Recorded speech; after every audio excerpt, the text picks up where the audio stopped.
Banco Santander, tu banco, presenta Crimen. Emisor Podcasting.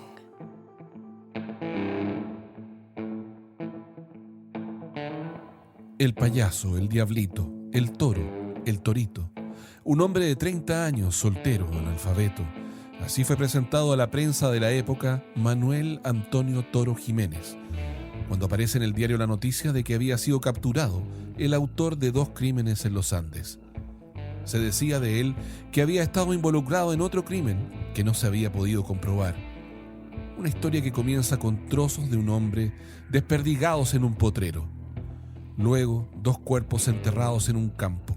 El testigo clave, un niño apodado El Mudito, y la brigada de homicidios detrás de una pista solitaria. Esta es la reconstrucción de ese caso, basado en hechos reales. Un caso que marcó la historia policial chilena. Emisor Studios presenta Crimen, segunda temporada. Paradero desconocido. 4º episodio. El pulgar en la camisa. Crimen en los Andes.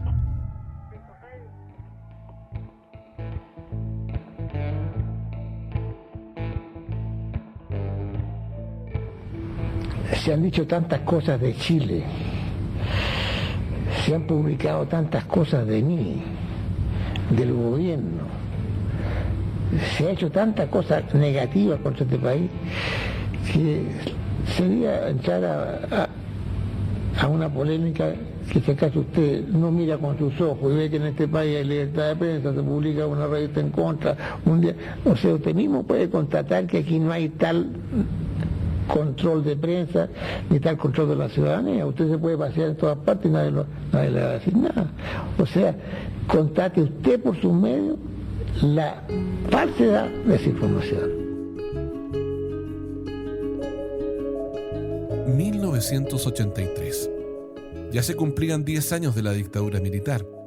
El año había comenzado con la pena de condena a muerte a los psicópatas de Viña del Mar, hecho que se concretaría en 1985. En el ámbito social, había sido un año marcado por protestas en contra de la dictadura, protestas que seguían sumando números al listado de muertos que clamaban por el regreso a la democracia. Alberto Teque yo lo conocí estando chico, cerca del barrio donde yo vivía. Hubo un homicidio que en la época se llamaba cocoteo, que era un asalto en la vía pública, y veo unos señores de terno revisando un cadáver. Entonces me llamó, yo tenía 10 años aproximadamente, y me llamó la atención que cuando movían el cuerpo estaba tieso, que era la rigidez cadavérica. Y vi a un señor de edad que examinaba el cadáver y le daba explicaciones a los detectives qué es lo que tenían que anotar. Bueno, tiempo después lo tuve como profesor de criminalística, don Alberto Tequi, y con el tiempo nos hicimos, no grandes amigos, pero bastante cercanos. El 27 de septiembre de 1983 concurre el perito en huellas Fernando Ilavaca a la quinta región. Su misión era identificar a 2 cadáveres encontrados en el fundo Las Bandurrias, en la comuna de Los Andes. El inspector Ilavaca debía concurrir a la morgue del Hospital de los Andes a una inspección ocular. De él dependía dar con la identidad de 2 cuerpos en estado de saponificación y destrucción total de la piel. Aquello imposibilitaba la labor dactilar, pero de todos modos era imperante resolver ese trabajo. Había una sospecha sobre un sujeto, el Torito, y los detectives de homicidios esperaban que el perito en huellas les diera la evidencia científica para ir cerrando el caso. Las indicaciones entregadas por el jefe regional fueron viajar desde Santiago hasta los Andes y una vez allí tomar contacto con el doctor Teque, colaborador de la brigada de homicidios, quien lo estaría esperando en el hospital de la localidad.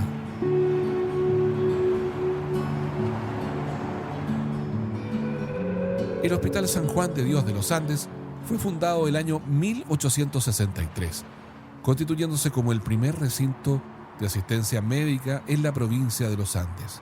Añoso, señorial y frío, en sus pasillos el doctor Teque esperaba a un joven inspector Ilavaca para compartir labores forenses.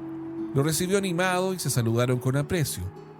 Hacía años atrás, el médico había sido profesor de Ilavaca. Ese mediodía de primavera caminaron juntos por el interior del hospital hacia la morgue. Él se encargó de contarle la historia de quienes intuían los detectives de homicidios podían ser los cuerpos. Al parecer, una madre y su hijo correspondían a los cadáveres que yacían en las solitarias camillas de la morgue del Hospital San Juan de Dios. Así lo recuerda el detective Ilavaca. Entonces la misión mía era identificar uno de los dos cadáveres para demostrar científicamente que eran. Porque si quedan sin identidad los cadáveres, de nuevo esta persona iba a salir libre. El hallazgo había sido en el Fundo Las Bandurrias, a 12,8 kilómetros de los Andes. Para dar con los cuerpos, los detectives de homicidios habían tenido que realizar un despeje de matorrales entre el estero Lo Calvo y un canal de regadío del Fundo. Entre ambos entierros había un sector de zarzamoras. Los dos cadáveres, hasta entonces NN, fueron posicionados por el perito planimétrico en su plano del sitio del suceso. El NN masculino había sido enterrado a 1,40 m de profundidad. El NN femenino había sido enterrado a solo 1,20 m. Eso produjo que con el paso del tiempo, los cuerpos de alguna forma clamaran por su encuentro. Había un caso en los Andes en que se habían encontrado dos cuerpos putrefactos y el sospechoso era una persona que con anterioridad había sido acusado del homicidio de un linchera, a quien descuartizó, lo enterró en diferentes partes y nunca se pudo identificar a esta persona. Como no se pudo identificar a esta persona, el presunto autor estuvo como 10 meses detenido y fue dejado en libertad porque no se identificó el cuerpo. Y este personaje era sospechoso de este doble homicidio. Entonces el jefe de la región me dice que no queríamos por segunda vez que eso no escapara y había que demostrar científicamente que estos cadáveres pertenecían a las personas que estaban desaparecidas y a quien culpaban a el torito, le decían a esta persona. Así que me dijo, está detenido, la justicia tiene 5 días para determinar si es culpable o no, así que anda a hacer el trabajo, dijo, y trata de hacerlo bien, porque de esto dependemos si lo es acusado o no. Tal como lo recuerda el detective Ilavaca, Manuel Antonio Toro Jiménez, conocido como el Torito, 5 años antes supuestamente había dado muerte a un ovejero. A la usanza de los años se le apodaba linchera, hombres que con un atado de ropas al hombro deambulaban trabajando en lo que apareciera y que vivían en situaciones muy precarias, temporeros, trashumantes que dormían donde cayera la noche, a veces trabajando la tierra o cuidando animales, y que conocían la zona con detalle. El ovejero, cuyo nombre era Victoriano del Carmen Cortés Vega, habría sido asesinado y descuartizado por el Torito. El motivo del crimen no estaba claro, pero sí se presumía que el Torito había enterrado sus restos en el Fundo Las Bandurrias, el mismo sitio donde años después fueron encontrados los dos cadáveres. De esto conversaban los dos hombres, el inspector Ilavaca, perito en huellas, y el médico forense, el doctor Teque. Este último lo había invitado a almorzar para contarle lo que sabía sobre la historia del crimen. Según la prensa de la época, el Torito había sido apresado por su primer crimen, y había cumplido su prisión preventiva. Una vez libre, como linchera, siguió su camino buscando trabajo y en esa situación se enamora de Rosa Figueroa Zamora, con quien comienza a convivir. A la familia de la mujer no le gustaba esta relación y Rosa hace oídos sordos. Al final, el romance inclinó la balanza por el amor que sentía hacia el Torito, sujeto oscuro, de más oscuros antecedentes. No escuchó a su madre y hermano que le insistían en lo poco conveniente que era ese hombre. La mayor aprensión de sus familiares era que ella compartía con un asesino. Los ruegos y lamentos de su hermano se apagaron cuando desaparece de un día para otro. El nene, como le decían a Luis Figueroa Zamora, había sido visto por última vez en compañía del Torito. La madre, doña María Luisa Zamora Zamora, no para de buscarlo. ¿Dónde está mi hijo? ¿Qué le pasó a mi hijo?, repetía desesperada la mujer. Conversaba con cada hombre y mujer que se le cruzaba. Un día el Torito apareció con una carta del nene. El Torito fue diestro en la entrega y explicación. Su hijo está en el Fundo Los Álamos, doña María Luisa, algo retirado del lugar donde vivían. Ella, sin descanso, logra contactar a unos temporeros que iban de camino al fundo. les pide que por favor hablen con su hijo. Necesitaba saber de él. El trabajo como temporero podía durar meses. Los hombres a su regreso a la localidad dan fe de que el nene nunca había estado allí. Los lamentos de la mujer se intensifican. Se suman los de Rosa, conviviente del Torito y hermana del desaparecido. ¿Qué le pasó a mi hijo? ¿Qué le pasó a mi hijo?, repetía María Luisa, sin consuelo, en un tono que se perpetuaba por los rincones de los Andes. A los días desaparece también. La madre desolada se uniría a la incógnita de no estar en ningún sitio, al igual que su hijo.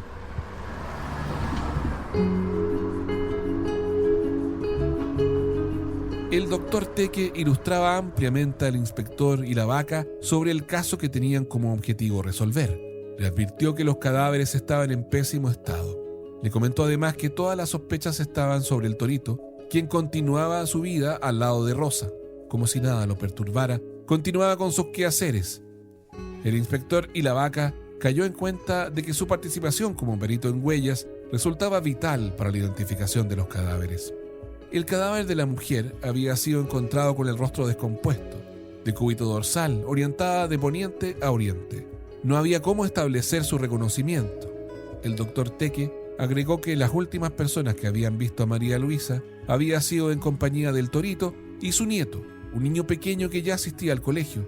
El nieto había sido visto solo al volver de regreso a casa. Las hermanas del nene, hijas de María Luisa, intentaron en vano hacerlo hablar sobre qué había ocurrido con su abuela, y el niño no respondía. Había perdido la voz.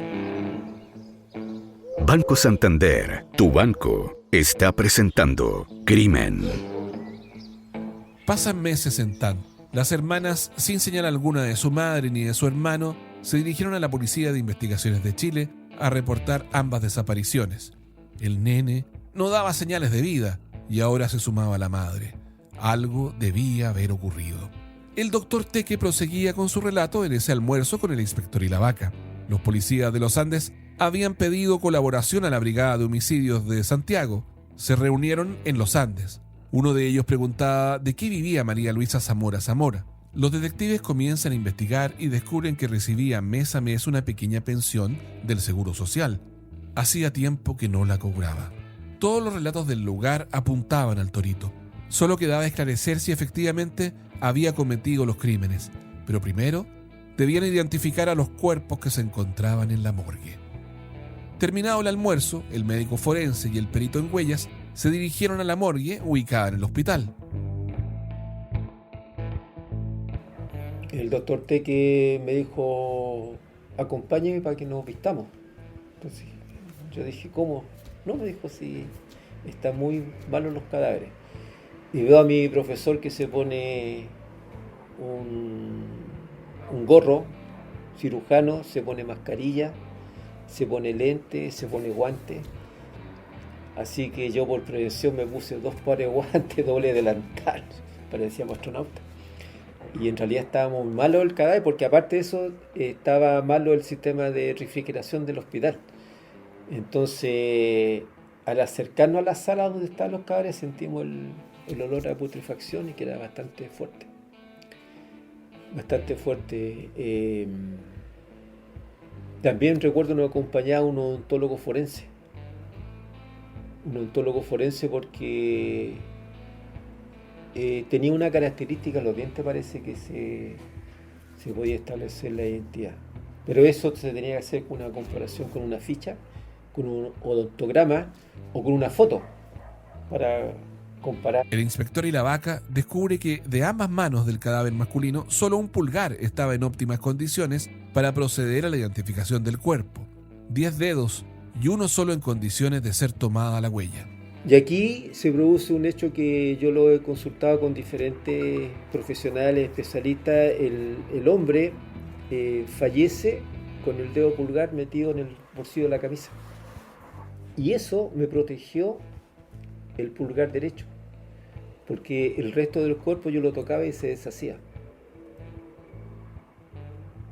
Estaba completamente saponificado que la piel se deshace, menos el dedo pulgar. Con 2 colegas más estuvimos una mañana completa buscando puntos característicos para establecer la identidad. En dactiloscopía usted necesita 12 puntos para establecer identidad. Y nos demoramos una mañana completa para encontrar los 12 puntos. Teníamos el dactilograma natural recuperado y había que buscar un documento para comparar. Así que fui a buscar la ficha índice del registro civil para sacar las fichas de ese dactilar, donde están las impresiones, y la ficha no estaba. Entonces me llama el jefe de la región metropolitana y me dice: chico, ¿cómo te fue? Tengo dos respuestas, una buena y una mala. ¿Cómo? Me fue bien en la recuperación. Estamos bien, estamos al otro lado. Sí, pero no tengo con qué comparar. No tengo ningún documento oficial con qué comparar. Bueno, ahí se nos vino el mundo abajo. El jefe me dijo: mira, haz lo que sea, pero identificamos que te quedan 2 días, ¿no? Y tiene que identificar a esa persona. No sé cómo la va a hacer. Bueno, reunión en Huellas y le contamos a la brigada de homicidio, no la podían creer. Y de repente, una mente brillante que no fui yo, dice: esta persona, ¿dónde sacó cédula de identidad? Había sacado cédula de identidad en San Felipe.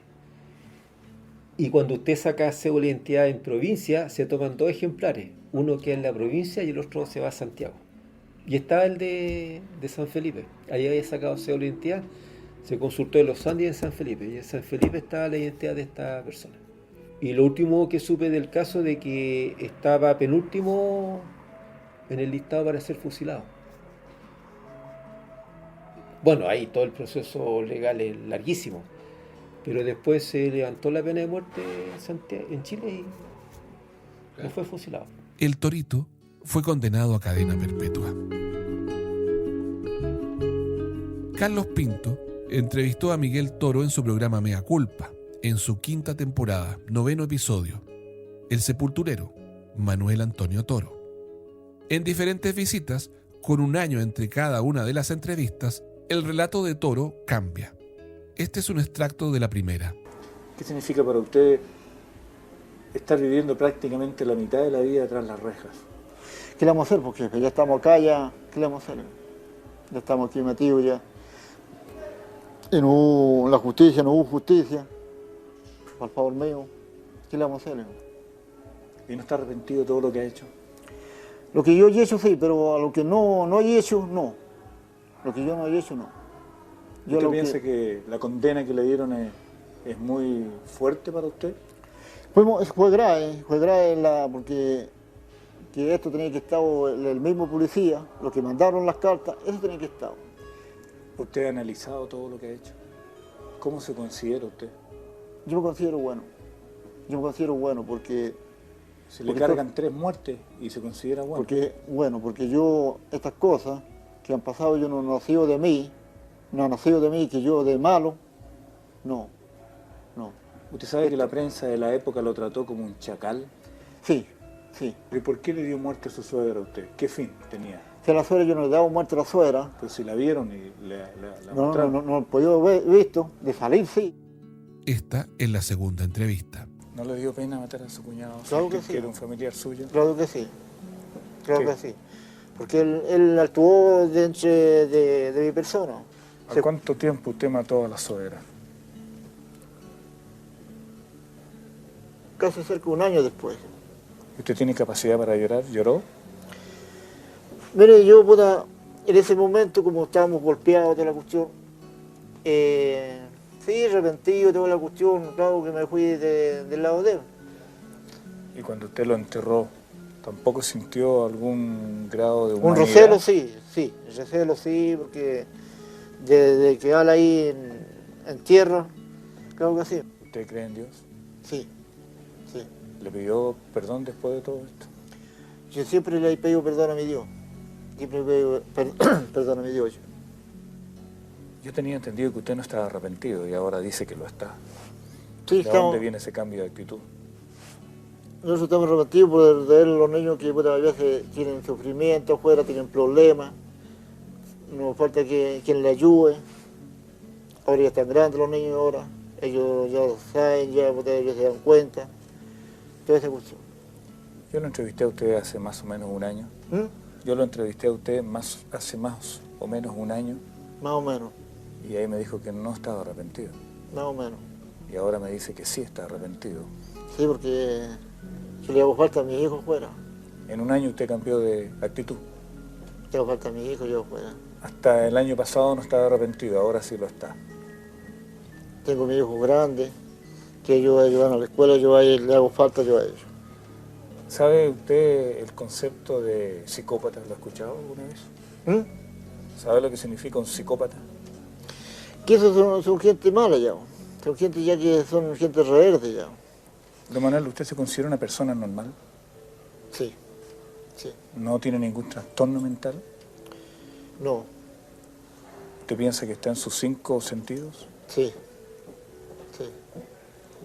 Porque si hubiera sido, ¿cuánto se llama? Satornado, puta, uno a lo mejor hubiera hecho cualquier cuestión. ¿Qué va a hacer cuando salga de aquí usted? Yo de aquí cuando salga yo a trabajar para mis hijos y para mi mujer. Estas son las reflexiones de Carlos Pinto sobre este tipo de casos a partir de su larga experiencia. Todos los años siempre había algo que a uno lo hacía reflexionar, por decirlo menos, y sí, tengo muchos casos que no se me olvidan, unos por el cuento, otro por la bestialidad, otro por la situación mental del protagonista, ¿no? Estoy hablando de casos de psicópatas, por ejemplo, el caso del psicópata del interior de, ¿cómo se llama? Alcohuas, al interior de La Serena, en el Valle del Elqui. Me sorprendió muchísimo y recuerdo, fíjate, yo lo he visto muy pocas veces, de nuevo una vez lo vi de nuevo, pero siempre me recuerdo la situación porque estábamos frente a literalmente a un psicópata, con todos los rasgos y condiciones que esa criminalidad tiene. La casuística te lleva a pensar, estamos frente a alguien que puede ser psicópata.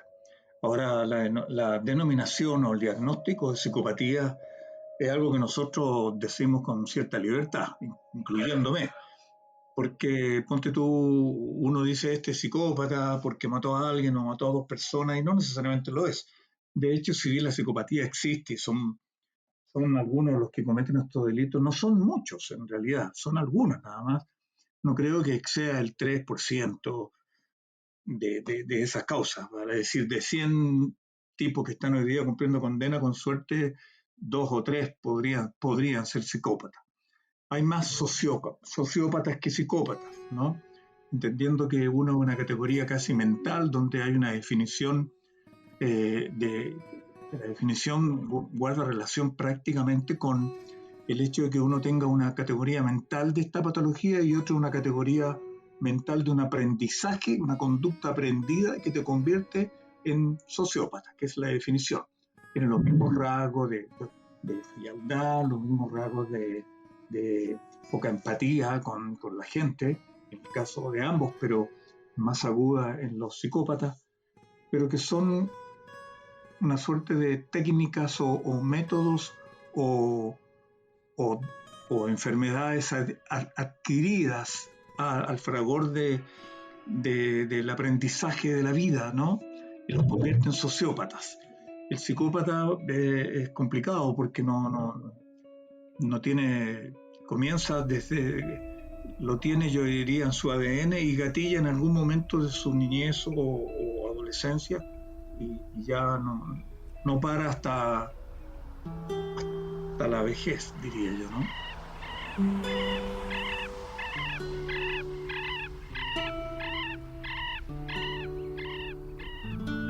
Debió salir libre el 2003, con beneficios y libertad vigilada. Años más tarde, el 2010, con cerca de 57 años, Carabineros es alertado de una riña en un bar de los Andes, ubicado frente al hospital. Al llegar, uno de los hombres que se encontraba allí con otro más joven, su sobrino, dio un par de nombres falsos cuando le pidieron que se identificara, y luego se descubre que tenía un puñal escondido bajo la mesa. Su actitud errática hizo que Carabineros lo llevara a la comisaría de los Andes. Allí tomaron sus huellas y se estableció que estaba en situación de prófugo hacía un tiempo. El hombre que tenían frente a ellos había sido condenado a cadena perpetua. El Torito le decían, y había matado a 3 personas, un ovejero descuartizado y a una madre con su hijo. De alguna manera, podemos decir que gracias a esa riña, continuó cumpliendo su cadena perpetua en la cárcel. Sabemos cómo comenzó todo, pero no sabemos cómo terminará. Así recuerda el detective y la vaca el detalle del caso de 1983. Siempre le pregunto a los profesionales el tema del dedo pulgar, que protegió la camisa y por qué no protegió el resto del cuerpo. Y nadie me ha dado una explicación lógica y científica.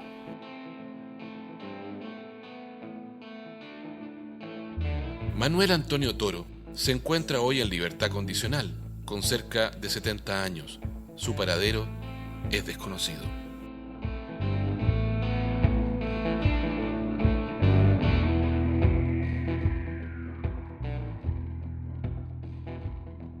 Crimen es una producción de Emisor Studios y Relato.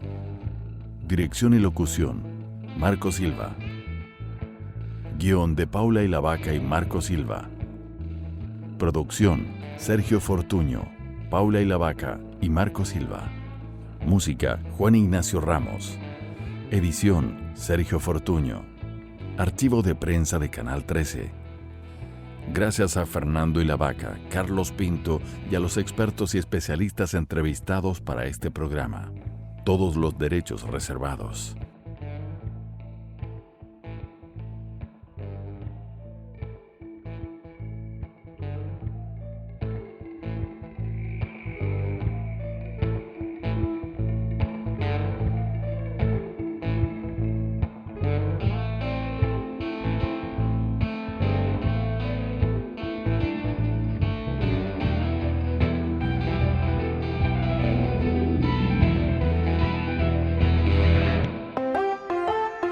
Emisor Podcasting. Banco Santander, tu banco, presentó Crimen.